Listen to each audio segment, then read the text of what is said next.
Hi, my name is Sam Halverson, and in this video I will be discussing the findings from further examination of two studies that were done to test the correlation between playing video games and cognitive function. Cognitive functions are the cerebral activities that lead to knowledge. They include reasoning, memory, attention, and language. In the experiments, subjects performed tasks that involved memory, intelligence, and attention. They were scored on these tasks, and afterwards they were asked to tell how often they played video games on a weekly basis. All of the information in this video, unless otherwise specified, is taken from the research article "Is Playing Video Games Related to Cognitive Abilities?" created by the Association for Psychological Science. Without further ado, let's get to the experiments and the findings. The article starts off by addressing common mistakes made by those that have attempted to examine the effects of video games on cognitive function. These include subject recruitment criteria. So this would be what characteristics the researchers looked for in the people they chose for the study.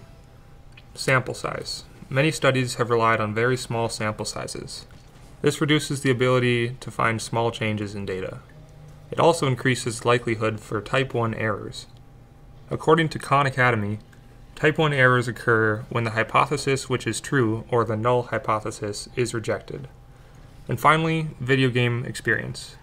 The conductors of the study typically omit those subjects which are neither frequent gamers nor non-gamers. This is a loss of useful data. With these common mistakes in mind, the first experiment was examined.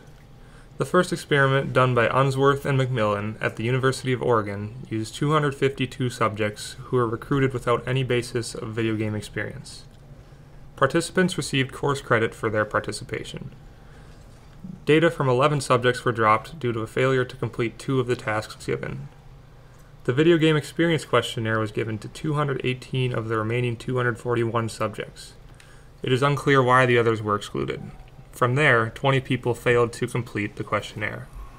In the end, there were 198 subjects examined within the ages of 18 to 35.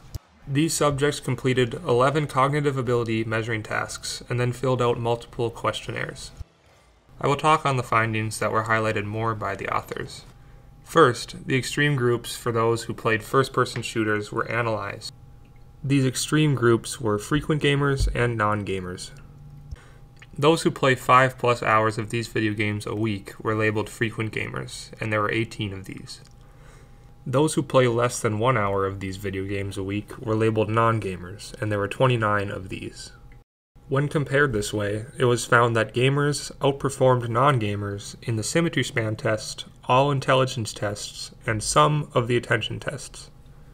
The symmetry span test shown here involves being shown a 4x4 grid with one of the 16 squares inside of it colored red. The subject is shown multiple sequences of these squares and must recall where the colored squares were and in what order they appeared. In between when these sequences are presented, subjects are also presented with a pattern on the screen for about 1 second. They are required to click the mouse and decide if the pattern was vertically symmetrical. This test was very tough for me to take and get used to.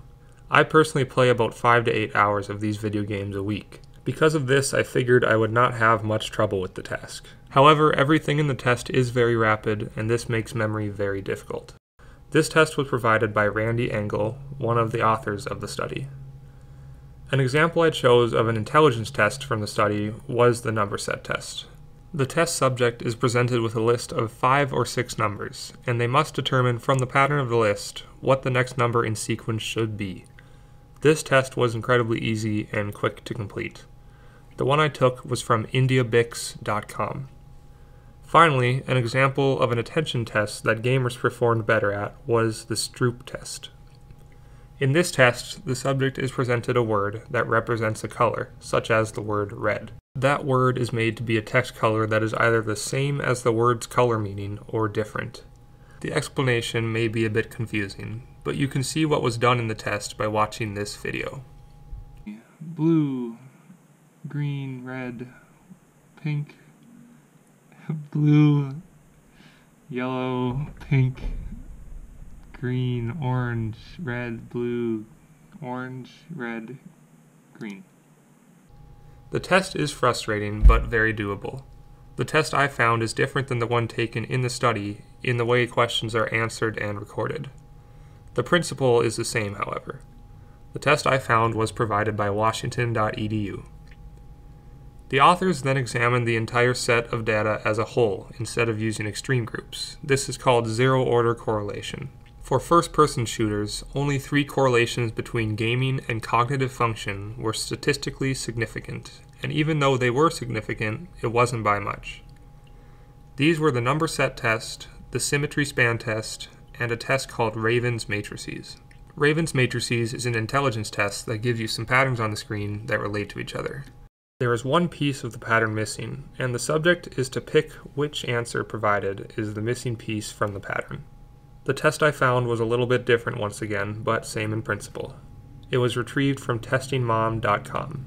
After this, they did a latent variable analysis. This is done by examining the 3 types of tasks as groups.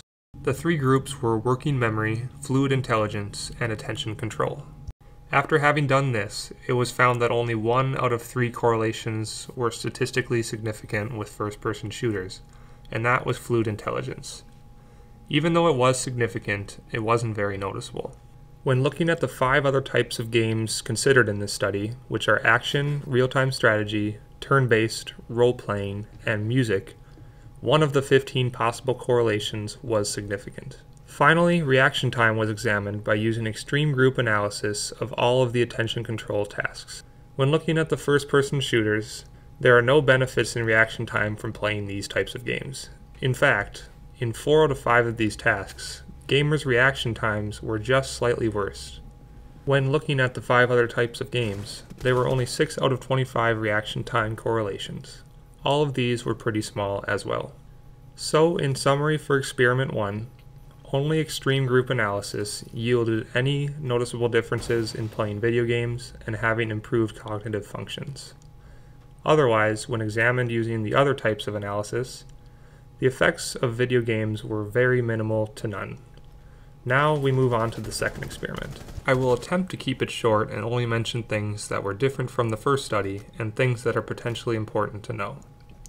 The sample size was 466 after various exclusions of subjects. Unlike the first experiment, the tests were conducted at 4 different universities. Testing was split into 3 sessions, with each session lasting about 2 hours. Tasks were relatively similar. There were 6 added memory tasks, 1 added intelligence task, and 3 added attention tasks. After tasks were completed, the subjects once again filled out a questionnaire asking how many hours they played different types of video games a week. Instead of giving options to choose from, they let the subjects fill in whatever value they felt was most accurate for their video game playing time per week. The average for the subjects was 6.5 hours per week. Finally, analysis was done. The only types of analysis that were done were zero-order correlation and latent variable analysis. When looking at zero-order correlations, only 4 of the correlations across the game type categories, which were shooter, strategy, role-playing, and sport/action, were statistically significant, and only 3 of these were in the benefit of the gamers. There were 20 tasks for each of the 4 game type categories. 2 of the 4 significant correlations were of memory tasks. All statistically significant correlations were once again very small. When doing latent variable analysis, it was found that none of the 3 test types, memory, intelligence, and attention, yielded any statistically significant results. This was true for all 4 game types listed. In summary of Experiment 2, the results found largely replicated the results of Experiment 1.